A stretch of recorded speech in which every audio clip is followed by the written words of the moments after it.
आज मी आणि माझी बहीण फलटणला आलो होतो बरं का. म्हणलं थोडीशी शॉपिंग करावी. सगळ्यात मोठा प्रश्न होता ते म्हणजे बहिणीचं पोरगं. त्याला वागवणं लय अवघड आहे बरं का, लय ताप देतं. दाजींना घेऊन जावा म्हणलं, पण दाजी नाही म्हणलं, मला काम आहे. पण बेनं लागलं रडायला की मला पप्पांसोबतच जायचंय, मी नाही येणार तुमच्या सोबत.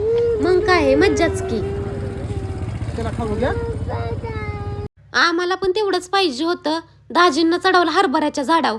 पोराचं लय जीव आहे तुमच्या आईपेक्षा, तुमच्या सोबतच राहतं. मग गेलं घेऊन दाजी.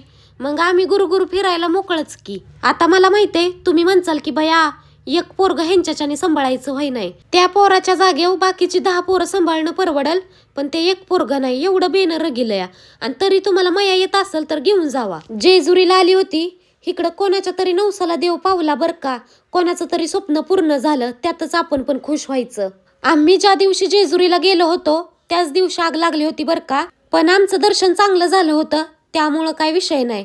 खंडोबाचा हात आमच्या पाठीमागं हाय, असंच म्हणायला लागल.